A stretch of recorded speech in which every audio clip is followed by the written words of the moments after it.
Hey everybody, welcome back to my channel, Herpetoculture, and I'm Ronald Damp.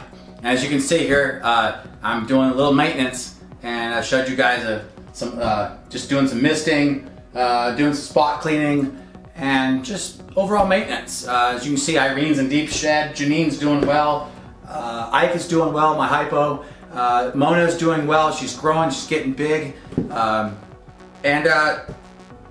last snake here is the my wild caught Brazilian Rainbow Boa from Triple L Reptiles, and his name's Tick. So I got a little something to say about him in a few minutes.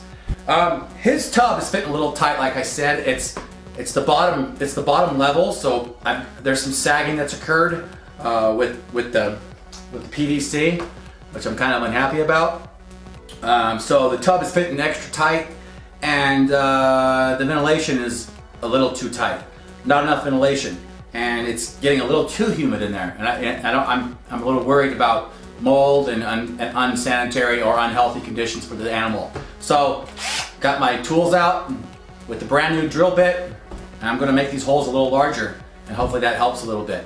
I know you guys all have different methods of providing air holes for tubs. I know some people use soldering irons, some different methods. I use a drill bit. I found as long as your drill bit is new and sharp, and you don't force the drill bit through and you let the drill do the work. Well, in this case, these are going to be, that's kind of funny. I didn't crack it, but I almost did. Because these holes are already drilled, so I don't know if I should do this or not. But anyways, if you don't force the drill bit through and you go easy, it usually won't crack. So, or split the tub. At least that's what I'm hoping for here. So I'm gonna go ahead and finish this so you guys don't have to watch me drill holes. You guys know what to do. Hit that subscribe button, hit that like button if you're liking what you're seeing here, and hit that bell down below so you guys know when I upload videos. And that's every Friday. Alright guys, I'll see you in a few minutes. Alright everybody, that's done. It came out alright, I guess. Not the cleanest job, but I don't want to be here all night. I'm just wanting to make the holes a little bigger. And this is how I keep all my substrate on one big bin, one big tub here, nice and big. So when I put them blocks in there, I can add water and have it expand. having a fresh cage, terrarium, or a tub with fresh bedding and a fresh water bowl, it's kind of like getting your oil changed in your car. It feels good, you know. It's like get your oil changed, get your car washed, and you drive it. It just feels better, right? That's how it feels for me, and I'm sure it feels the same way for the snake when you have a nice fresh tub, fresh bedding, and clean water. This video is just kind of a filler video right now. But it's also kind of an update on Tick, which is important. But I'm just gonna talk to you guys. The weather is so cold right now, and it's like 30-something degrees in the morning. I live in the high desert, so 30-something degrees in the morning. The days aren't too much warmer, and it's February going on March. Herping season is coming up. Field herping season is coming up, and I'm excited. Got a lot of places I want to go, and a lot of places I want to show you guys. Hopefully, I can find some good stuff out here. I first moved out here to this area. It was last in the summer, fall. I didn't have a chance to do a whole lot. I was able to do a little bit of field herping, but like I said, I found a Mojave green, some glossy snakes. I think you guys remember those videos. But I'm gonna keep working here. I can do this. I can talk and work at the same time. Really, I can. So, it's field herping coming up. We got some stuff coming up there. I'm gonna plan a trip to the zoo, to the Palm Desert Living, or what is it called? The Living Desert in Palm Springs. It's a cool desert zoo. They've got jaguars, giraffes, reptiles, all kinds of stuff. And I'm probably gonna go this Sunday and just kind of get my feet wet with it and just buy a ticket, go in there myself. I'm gonna film it, of course, take you guys along with me and see what they have. There's a lot. The zoo has a lot to offer. There's behind the scenes tours. It's like $200 a pop though. But I'm really wanting to go. You can go behind the scenes with jaguars or cheetahs and all kinds of other animals. So I'm thinking I'm gonna do that too. But for now, I'm just gonna go check it out, see what there is to offer. Just stroll and enjoy the day. Probably Sunday I'm gonna do that. So look for that video next Friday. I'm pretty excited about it. Hear that, guys? Oh, that's so annoying. I hate tubs that do that. You know, when you first buy these racks, these PVC racks, you know, oh, the selling point. Oh, look at how smooth they are. Look at the perfect fit. Oh, look at that. Oh, yeah, look at that. You know? And then, lo and behold, you know, down the road, these levels start sagging, and they just don't work as well. I know I'm griping. And I'm not dogging Brazilian Electronics. I'm not dogging Reptile Basics. All these racks do that eventually. I mean, maybe with the exception of this sea serpent rack here, because it's so small and it looks like it's pretty thick too and rigid. But some of the bigger racks, yeah, they do start sagging after a while. The PVC racks, it is. So, anyways, I just got to deal with it. All right, here's Tick. He's okay. Hasn't made the progress that I was hoping for he'd make ever since I've got him. I remember you guys, if you guys remember my first video, when I first unboxed him from Triple L Reptile, I was a little displeased with his condition. He was really skinny, and he's still kind of skinny.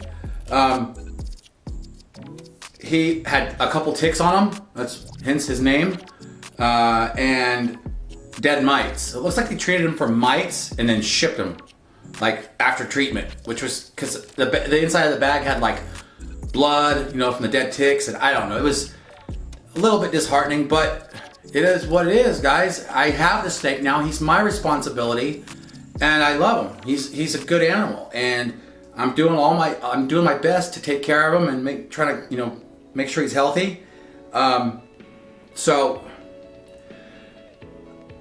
But I know they didn't treat him for internal parasites, and this is what we're going to talk about today. So, I started feeding him, hadn't treated him for internal parasites yet, and he was eating. He started eating weekly, sometimes bi-weekly. Most of the time he would eat every 2 weeks. And he's just not putting on the calories. He's just not putting on the muscle mass by the spine here on top, like the other snakes look like. He's just not doing it. He's healthy, look. I mean, his tongue's flicking, he's alert, as you can see. His eyes are clear. He's defensive. He eats, but he's just not putting on the weight. And a couple times I noticed there's been some undigested food in his stools. And I don't know if it was regurgitation or what, but he has regurgitated a couple times. So I did some research, and I know I probably should have just treated him right away, but I wanted to just kind of give him a chance and see what was happening with him. All the signs and all the symptoms that he has indicate some sort of an internal parasite infestation, whether it be protozoans or nematodes. I think I'm saying it correctly. And there's 2 different treatments for each one of those. I did some research, and his stomach gurgles sometimes. As you can see, he still has a belly here. This is from like 4 days ago, and he's just not digesting really well. So, poor Tick. But he's gonna be all right though. I'm gonna get him better. I'm working on it. So this is what I did here. I don't know if I can do this and show you the books at the same time. Let me put him and give you guys another close look at him before I put him back in his tub. He's not, he could just be old too. I don't know. He's probably about, I don't know if he's full adult. He might be though, because I mean, he's got a lot of scarring on him, you know, from being out in the wild. He could be an old snake, and maybe his body isn't working as efficiently anymore. I don't know. That's because I know I've had some snakes in the past. I had a Tarahumara mountain king snake that was really old, like 10 plus years old, 12 years old or something like that, and she just died of old age. But I noticed when she got to be up in her age, at the end of her life there, she was real skinny, couldn't put on mass, couldn't keep on the weight, wasn't a good eater. So, and I'm thinking, I wonder if that's the case here, but I don't know. So let me put him back, and I'm going to show you what I did. 2 books, wonderful books that I suggest you guys buy. First one is The Complete Boa Constrictor. This is by Vincent Russo. He's like a master at breeding boa constrictors of all types, true red-tailed boas, all the different imperator localities. This is a must-buy right here. This is a great book, and you can get this on Amazon Prime, and I will provide you with the link down below on where you can get this book at. And it's good. It's just, if you guys like boas or any kind of any boas, this is a good book. The second book is this Reproductive Husbandry of Pythons and Boas. I just did a book review on this. I don't need to say any more about this. You guys know this has information on internal parasites, medicines, and how to treat them, and so does Vin Russo's book here. He also goes into different diseases and disorders, how to treat them, what medicines, and what dosages. So he provides that information in this book also. So I pulled the information from both these books. I compared the information to each other, and they're pretty consistent with dosages and duration of dosages and types of medicine. So that's a good thing. I always like to cross-reference my information that I get online and from books, because it's cross-referencing the information and comparing them. And when you get consistencies, that's a good thing. When you get inconsistencies, that's a bad thing, because you don't know who to believe, right? So consistencies are good. So these 2 books here, I'll provide the links down below of these books and where you can get them. They're a must-have if you don't have them already. Good news is my other snakes are doing great. King snakes are doing great. One of them just shed. They seem to be all right.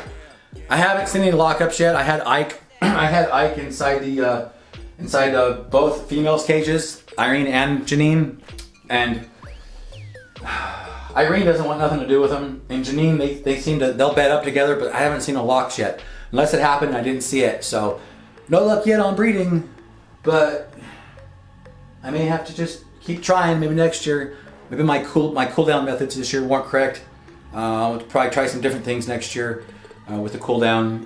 But it's not over yet. It's February. I still have February, March. They breed in the springtime. Actually, from what I read, they're actually considered non-seasonal breeders, which means they can breed actually any time of the year as long as you provide the right conditions. So, but anyways, that was long-winded on that one, guys. I've just been thinking of all kinds of different things and what could be wrong with Tick, and don't buy wild-caught specimens. I was impatient and I freaking bought one. And I probably won't do that again. But he's mine now, and I love him, and I'm gonna take care of him and do whatever I need to do. So with that, guys, I'm gonna show you a quick little banner I have, a little quote, inspirational quote that I want to share with you guys, which I really like.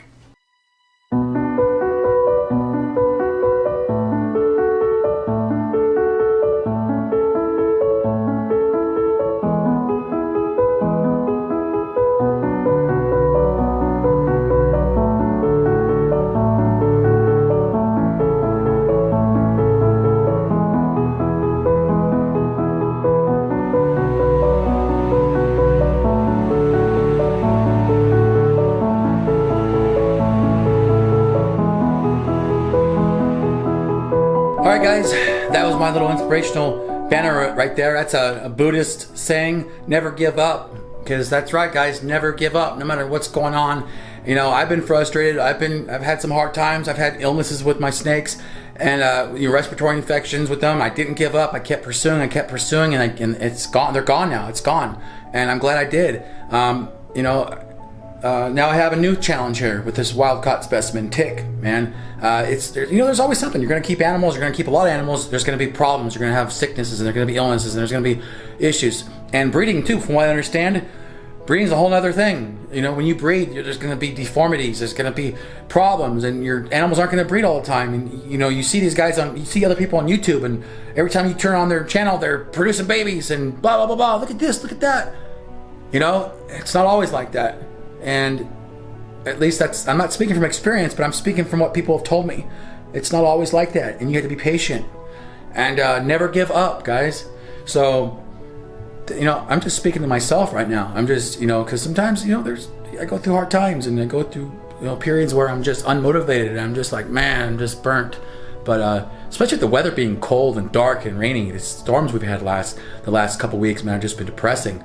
But anyways, I'm back at it. I'm feeling good again today, guys. That's all. Thanks for watching this video. And remember, guys, make today count and have fun doing it. I'll see you next time.